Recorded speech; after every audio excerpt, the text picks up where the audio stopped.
还是走到这一步了。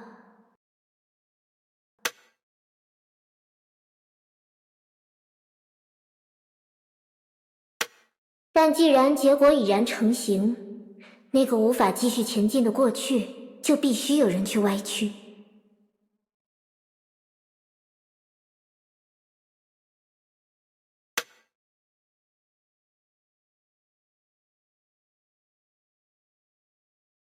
哼，谁知道呢？将军，你该启程了，舰长。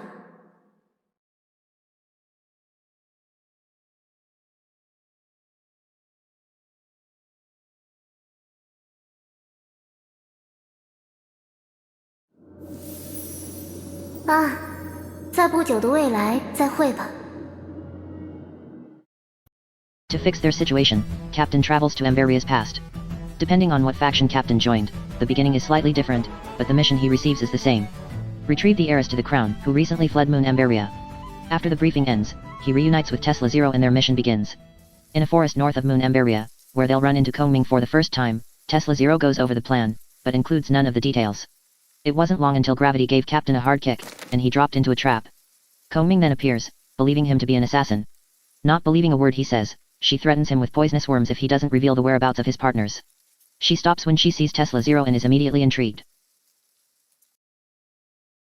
The next evening, still deep in the forest, Captain, after proving that the fish he grilled isn't poisonous, hands it to Kongming, and Tesla Zero leaves to take care of their tailor. While Captain was fumbling for words, Kongming broke the silence, thanking Captain for the grill, even though it was awful. Kongming then talks about someone else she knew who was also bad at cooking. Her grandpa, who died for his empire and his people. When she mentions cursed beasts, Captain questions her about them. Kongming tells him they're curses from another world that befalls theirs without any sign.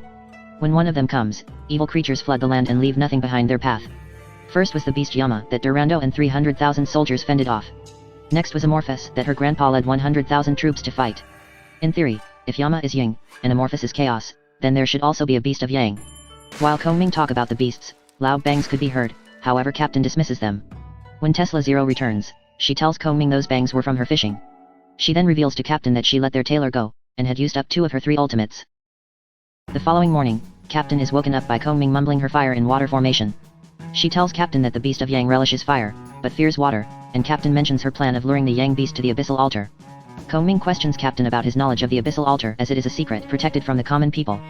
Captain tells Kongming he'll tell her later as they have company. It's Hokushin Mei, Kongming's uncle's samurai, known for Hokushin Nitoryu, a deadly art of dual swords. She's here to bring Kongming back to the prince, dead or alive. Captain offers to fight in Kongming's stead, and Kongming accepts. However, Captain needs a weapon. She convinces Mei to give him one of her swords, and the duel commences. Clang after clang, Captain manages to win, thanks to Mei's dual-wielding habits kicking in. Before Mei leaves, she tells Kongming to beware of Imperial mentor Jackal who has been scheming behind the prince. Though Captain had won, he did not come out unscathed and his eyelids fell to fatigue. In the darkness, Captain is reminded of the past. A heartbreaking memory. Excruciating pain wakes him up, and he discovers Kongming tending to his wound.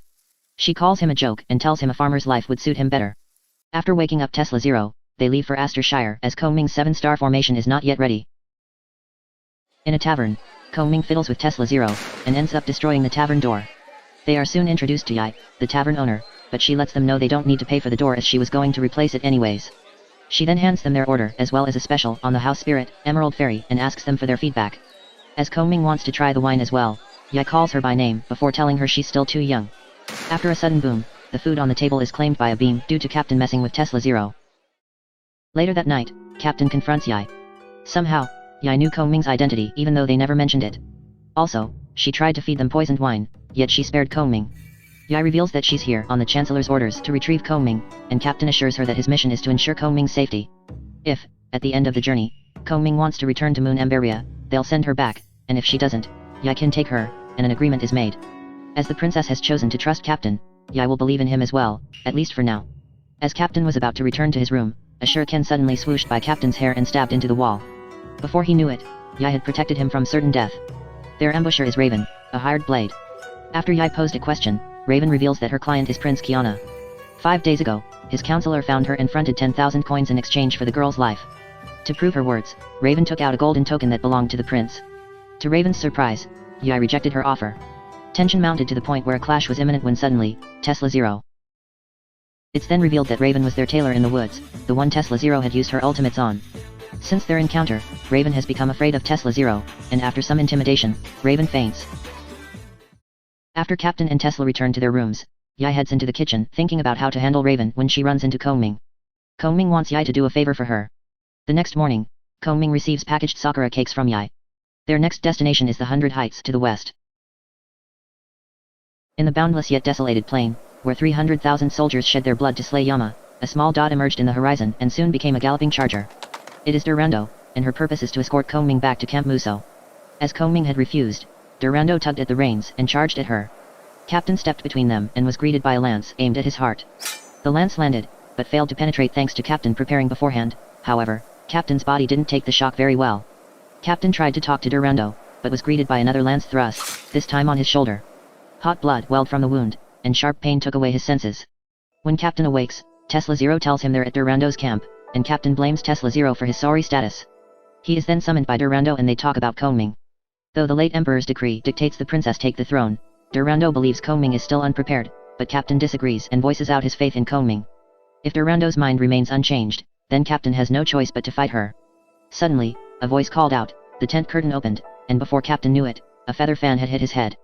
It turns out that this was a trial to test Captain's loyalty. Although Captain may not be fighting for the Empire, he's certainly fighting for the princess. Kongming then tells Durando her formation not only serves as a seal for the beast, but also a bait. As Kongming isn't sure whether the creatures that follow the beast would follow her bait, she orders Durando to be stationed here as it may be the first to suffer when the beast descends. The next day, north of Camp Muso, the party in a wagon were heading to their next destination until they were surrounded by thousands of armed soldiers. Under the banner were two commanders, Prince Kiana and Jackal. Jackal says Kongming is an usurper, and had colluded with the Chancellor to steal the throne with a fabricated decree. She orders the soldiers to attack, but nothing happens. Little did she know, Kongming had foresaw Jackal's betrayal the moment Grandpa died, and told her uncle to play along until she exposed herself. After the soldiers take Jackal away, Kiana and Kongming have a couple lines of dialogue, followed by silence as their memories take them back. After saying their farewells, Kongming's journey continues. The next evening, near Riverdale, Kongming was deploying the last epicenter of her formation while Captain enjoyed some Sakura cakes he had received from Kongming. Captain then asks Tesla Zero if she absolutely had to be here, and she tells him, it's already written in history. If there were any way around it, he'd probably be the first to know. Tesla Zero then tells Captain to check up on Kongming. Following the footsteps of Kongming, a recollection of the past popped up in Captain's head. It was a ray of light just like this that guided him out of the darkness.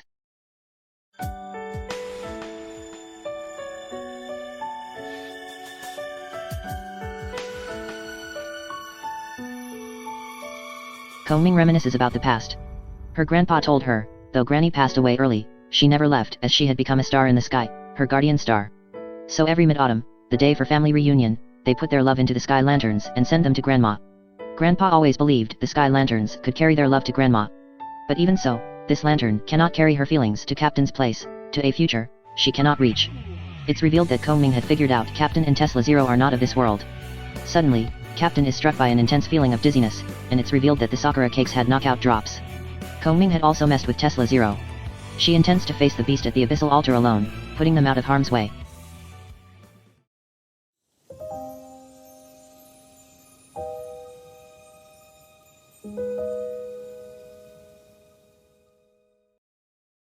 Finally, Kongming had arrived at the abyssal altar under the sea. There, she saw the space above the Colossus visibly distorting. Suddenly, scorching heat waves spewed out from the crack, knocking Kongming to the other side of the altar, and soon, a beast emerged from the distorting space. The beast toyed with Kongming until she started drawing a formation pattern. At that moment, she became an enemy. It dashed at her, its two giant claws about to crush her. However, Captain had arrived just in time to save her life. Tesla Zero and Rita are also here. Thanks to Kongming's sky lantern, Rita was able to find the sleeping Captain and Tesla Zero. Kongming tells Captain she needs 15 minutes to complete her formation and the battle begins. In less than 15 minutes, the altar deep under the ocean became a sea of fire. They had all underestimated the beast. To protect Kongming, Captain distracted the beast and, after a furious roar, a huge fireball started to fall on him. All of a sudden, it was gone. The beast was being dragged into the space crack by some unseeable force. Kongming had completed her formation, but she had to take some shortcuts, resulting in the beast resisting the formation. It opened its mouth to prepare another attack, but a giant lance from Durando swooshed down from above. To finish it off, Tesla Zero used the final ultimate she had been saving. The deadly blow pressed the lance through the beast's mouth, and the swirling flames it was preparing exploded within. Tesla Zero threw herself at the beast, shoving it into the crack before it could regain consciousness. The crack slowly closed, and the temperature in the altar gradually returned to normal. But before they could take a breather, the entire altar suddenly began to shake. Golem had awakened. Golem is surprised Captain knew its name, but quickly realizes why. It tells Captain he cannot make another wish as he had already used it in the future. After Kongming asks, Captain explains what Golem is, and Kongming wishes for her empire and subjects to enjoy peace and prosperity forever. In response, Golem tells them they just need to live forever, and makes Kongming and Rita immortal. After fulfilling the wish, Golem returns to slumber, leaving them confused. Captain explains that while it is indeed a powerful wishmaker, it is not very smart. Kongming thinks about the future, and puts some pieces together, while Tesla Zero's batteries slowly drain. At the moment of separation, despair that was buried deep in Captain's heart began to surge up. He offers Kongming to leave with him, and for a moment, utter astonishment glinted in the girl's eyes, but she gently declined. She tells him that the fact that Captain is standing here is proof that nothing went wrong in the future.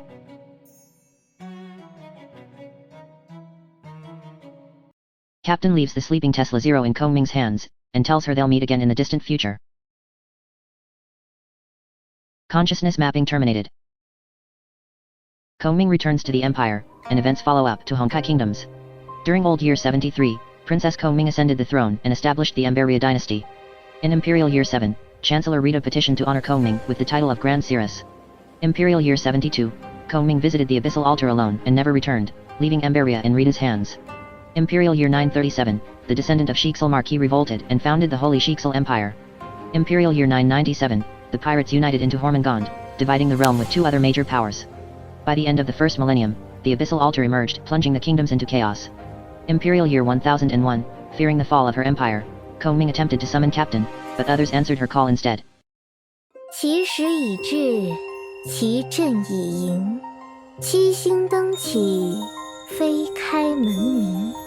以此为戏，无唤汝名；以无为戏，汝当以应。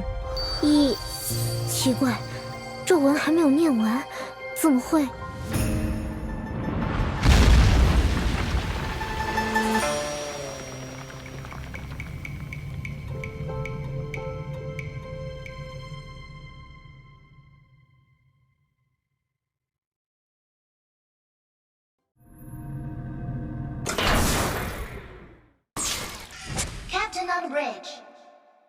On the Hyperion, after returning from the past, Captain is greeted by Kongming.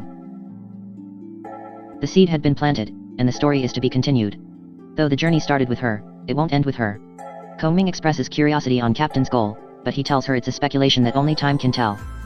Kongming then tells Captain she's been archiving the observation data of the bubble universes, and plans to compile a collection of reports based on the data as well as giving it the name, Valkyrie Persona.